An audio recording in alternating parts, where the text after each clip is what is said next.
Wujud cinta kepada leluhur, Kepala Kampung Negeri Katon realisasikan pembangunan Tugu Muli Menganai. Lampung Tengah, media9.co.id.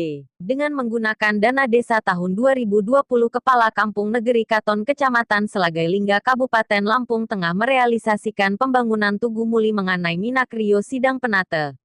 Tugu Muli Menganai yang baru selesai dibangun pertengahan bulan ini menjadi daya tarik masyarakat sekitar. Pasalnya tugu ini dibangun di antara dua jalan penghubung yang letaknya sangat strategis di tengah perkampungan.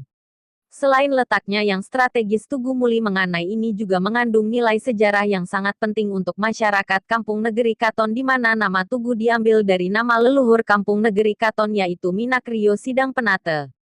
Minakrio Sidang Penate adalah tokoh Kampung Negeri Katon yang dahulu sangat berjasa membangun Kampung Negeri Katon. Selain itu juga beliau salah satu tokoh yang dituakan di Marga Selagai Lingga. Beliau dimakamkan di keramat yang dinamakan Gawang Karomah Kramat Negeri Katon. Saat ditemui media9.co.id di kediamannya, Hasanuddin, Kepala Kampung Negeri Katon, menyampaikan, pembangunan Tugu Muli Menganai ini merupakan salah satu program yang direncanakannya dengan mengacu pentingnya melestarikan nilai sejarah kepada masyarakat Negeri Katon. Minggu, tanggal 22 bulan 11 tahun 2020. Dari awal kepemimpinan, saya sudah merencanakan agar Kampung Negeri Katon memiliki ikon sejarah yang memiliki arti penting untuk terus dilestarikan ke anak keturunan. Sosok Minakrio Sidang Penate adalah tokoh penting masyarakat Negeri Katon yang wajib kita teladani, ungkapnya.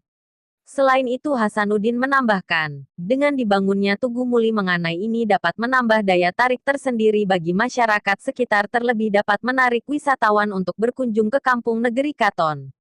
Diharapkan dengan dibangunnya Tugu Muli Menganai ini dapat menjadi daya tarik masyarakat sekitar dan menjadi ikon kebanggaan bagi masyarakat Negeri Katon yang mengandung nilai sejarah, tutur Hasanuddin.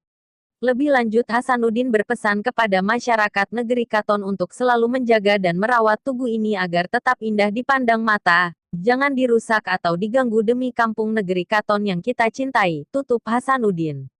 Dari Lampung Tengah, Mansur dan Arjon Putra Agung melaporkan.